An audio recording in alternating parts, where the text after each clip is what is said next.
I'm super excited to be joined by Amy Purdy for this blueprint session presented by Degree. Amy Purdy is a professional snowboarder and a three-time Paralympic medalist, making her the most decorated Paralympic snowboarder in U.S. history. She's a New York Times bestselling author, international motivational speaker, season 18 Dancing with the Stars runner-up, and she and her husband, Daniel, co-founded Adaptive Action Sports, a nonprofit organization which helps disabled youth, adults, and veterans get involved in action sports. Amy, thank you so much for joining us. How are you? Thank you. I'm good. Thank you guys so much for just your patience during our technical delay. Yeah, it was awesome. Like I said, everyone is super excited for you to get here. So I want to get into this. I know you recently partnered with Degree. How do you relate to their mission of inspiring confidence and everyone to move more? Yeah, for me, movement is so important. When I lost my legs at 19 years old, I think the most important thing for me to do was to be able to move my body somehow. And and it also felt good because that's what empowered me, is like, maybe you can't always do things the way you always did it, but just to be able to move your body, that builds confidence, that creates endorphins, that feels so good. So that's always been something that was really important to me, whether I was an athlete or not, just to be able to move my body somehow. And so partnering with Degree, who their mission is to inspire people to move through their products, but also through their programs, it's a perfect partnership for us. And I wanted to just kind of mention, because I know there's a lot of CEOs and also athletes who are watching, that when you partner with brands, it's so important to partner with brands that have the same values as you and like the same mission as you. And then it's the seamless partnership where you're able to lift and build each other up. So with Degree, that's what we're doing, which is really cool. Plus, they're helping to support programs across the country for youth and rec centers that are shutting down due to COVID. And I run a nonprofit organization called Adaptive Action Sports, so I know how important it is to keep these programs running, and Degree's doing that. So I'm really grateful to be a part of what they're doing. Yeah, Amy, and you mentioned something that I think really hit for me. It's just Degree aligns with your brand as well, right? When you talk about having your core values and personal mission statement, just how important that is to define, especially when you're coming up as a young CEO. So yeah, I know you've published a New York Times bestselling book, done incredible TED Talk, been on Dancing with the Stars, as I mentioned before, and founded a nonprofit. How do you know what you want to prioritize in your life at any given time? And what advice would you give on juggling multiple goals at once? Because a lot of us are doing a lot of things.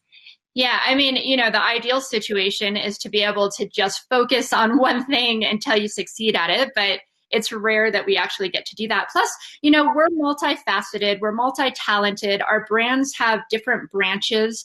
Like right now, I'm a speaker, I'm an athlete, I'm starting a podcast, I'm passionate about skincare, I'm starting a store. I mean, there's so many different parts of the brand that it's like, how do you get to all of it? How do you focus on all the things that are important to you? And so a couple of years ago, I actually learned a technique that really, really helped me to prioritize. So I found myself being really busy, which is a good thing, but somehow not getting anything done because I was overwhelmed. So I was trying to be an athlete. I was trying to write speeches. I actually had a TED Talk that I was asked to do. That was in 2011. And so I knew I needed to get this speech done. I was running our organization with my husband. Somehow I was finding at the end of the day, I was getting nothing done, even though I had so much to do. And so I actually called a life coach, and she helped me tremendously. And this is what she told me. So the first thing that you do every day is, what makes you feel good? What makes you feel good? For me, it was eat. And I think for everybody, it probably should be eat. Like, we need to eat or we are not going to feel good all day. We're going to be cranky. We're not going to get anything done. So the first thing you do is you eat. And then the second thing you do is what makes you feel accomplished. Well, for me, what made me feel accomplished was working out. If I did not work out at some point in the day, it didn't matter what I did or accomplished, I didn't feel accomplished. I needed to work out. I needed to move my body. So the second thing I did was work out, even if it's just like a 10-minute workout to start the day, not even your full workout, right? And then the third thing is, how do you make a living? Like, what is your bread and butter? How do you make money? For me, it was being a speaker. So I needed to write my speeches.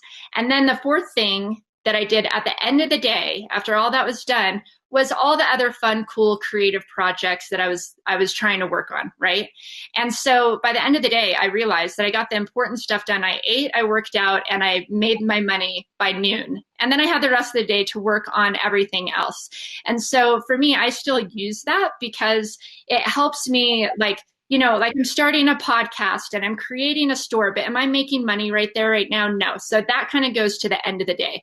So you prioritize the things that are most important first. And then you realize that you actually have so much time to get everything done.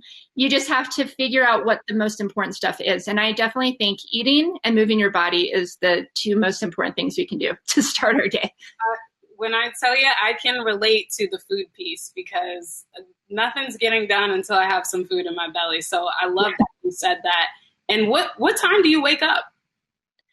Oh, you know, I should wake up earlier than I do. I probably wake up around 7:30 or 8. To be honest, I try to wake up every morning by 7 and it doesn't really happen. I'm like, oh, I'm just going to lay in bed.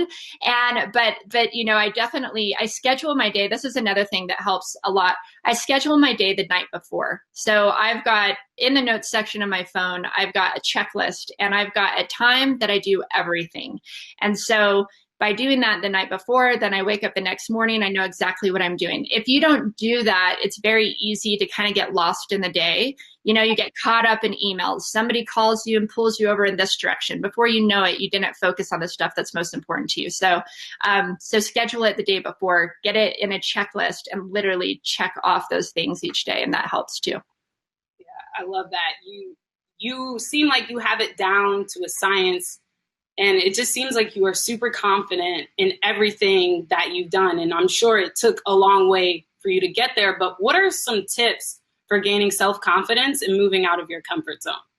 So I feel like everything I've done that I would consider an accomplishment was the most uncomfortable thing I've ever done in my life. Like, it started out that way. Like, even being an athlete, it didn't come naturally to me. I didn't become an athlete until I was 30 years old.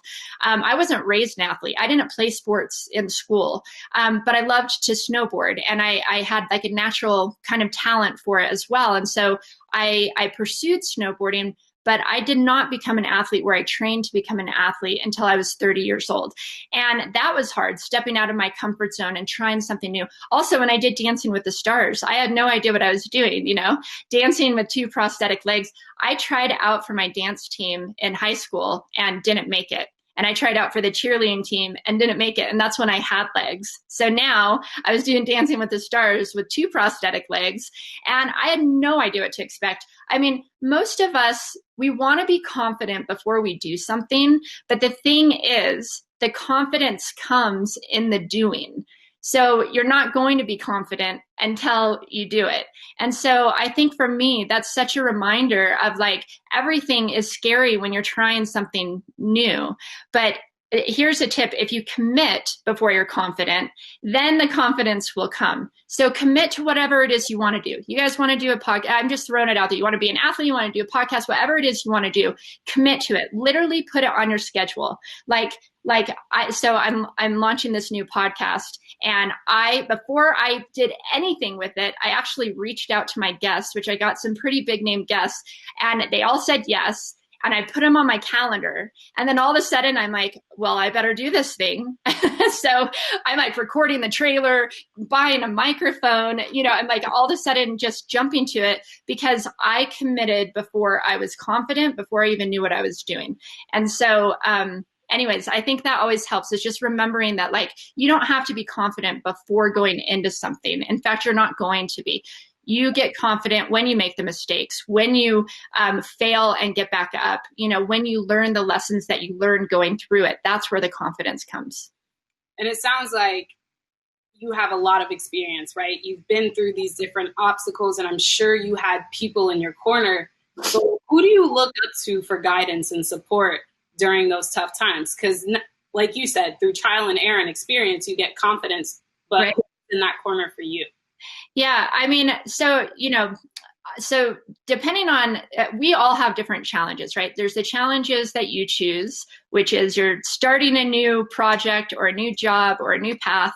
And then there's the challenges that choose you. So for me, like losing both my legs at 19, or right now I'm dealing with a major injury as well. And I've gone through multiple surgeries this year, just getting back to walking again. So that's a challenge that I didn't choose. So we are dealing with challenges every day. And so it's really important to have a support group. So when it comes to like my physical challenges and issues that I'm kind of working through right now, I have a group of women that I meet with who are also going through other challenges themselves. We inspire each other to get through our challenges every single day. I also have kind of a mastermind group of women who are entrepreneurs, who are trying to shift during this time of COVID and figure out what they want to do next. And so we meet every 2 weeks and we help to inspire each other to go after our dreams and chase those projects and step out of our comfort zones and do something new. So I think it's really, really important that we create kind of support groups around us. And I almost think like masterminds are like the modern support group, but the idea is you guys reach out to people who inspire you and see if you can get on a Zoom call every 2 weeks with them and discuss the different projects that you're working on. And then you've got each other to get through it, because we don't know it all. Listen, we don't know it. Like, you do not know it all. I don't know it all. We need each other. We need to learn tips and techniques and tools, and something that's working for somebody else may work for you as well. So we need each other. We do. And Amy, I can tell you, I have no idea what I'm doing. I know I have goals and, same thing with you. I have my support groups and people who I talk to, but I don't think they tell you this growing up, but you just kind of figure it out as you go. Like you keep through trial and error and experience. And I know you mentioned the support group as something that's really great advice and something to have in your corner. But what other advice would you give to our audience on how to keep moving and getting through these challenging situations? Gosh, I mean, honestly, the things that we kind of spoke about today, first of all, just movement is so important.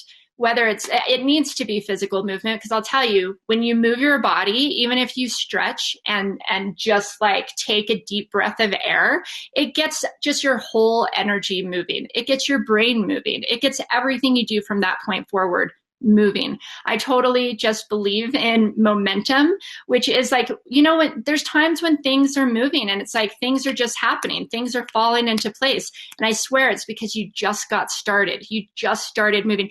There's days where, like, say I haven't worked out for a while and then it just seems like nothing else has energy in my life either. My business, everything just seems kind of stagnant.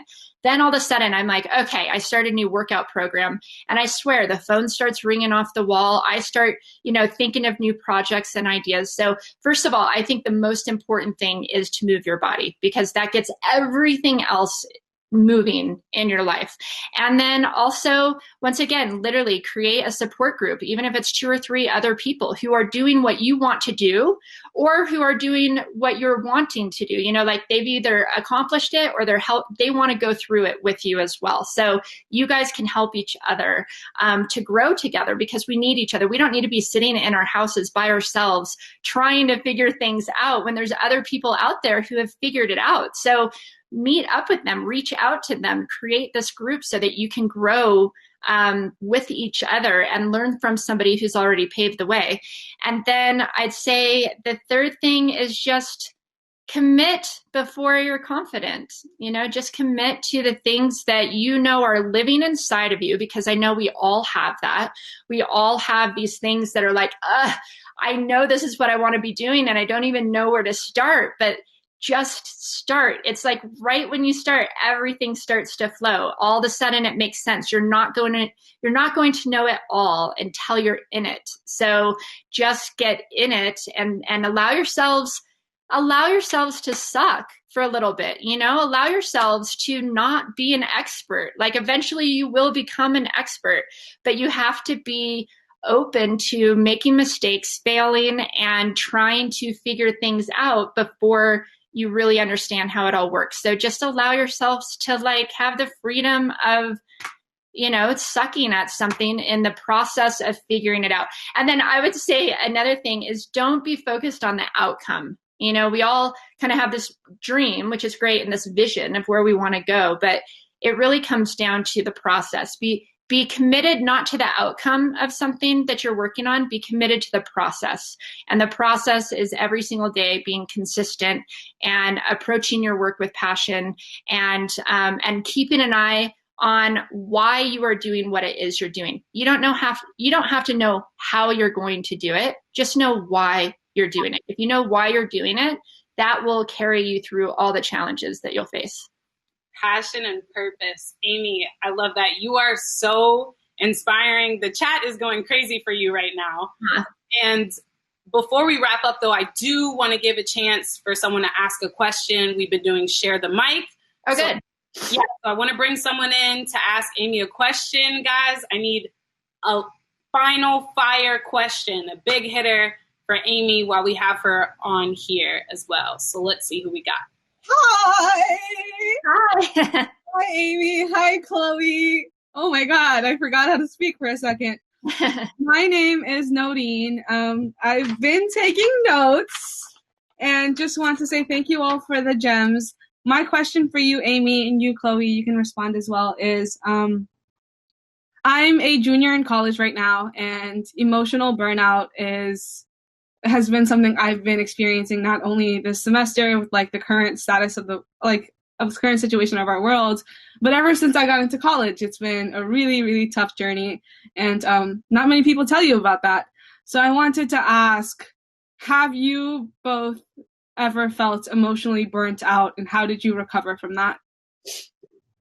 Oh man, I've been on an emotional burnout for a year. I had this injury last year that came out of the blue, and I've had all these surgeries and, you know, have dealt with major anxiety and also had doctors tell me they couldn't help me, although I eventually found doctors who could. So I know exactly what you mean by emotional burnout, and it's hard to do anything else when you are just tapped out emotionally. So I personally just think, first of all, I mean, you can't pour from an empty cup. You can't just keep giving, right? Like you have to fill your heart and your soul and your cup and your mind and your brain, everything with your passion and the stuff that you love so that you can give that to your work. So I think just self-care is really, really important. Whatever it is that you need to do to stop and reset and give yourself time to get inspired again so that you can approach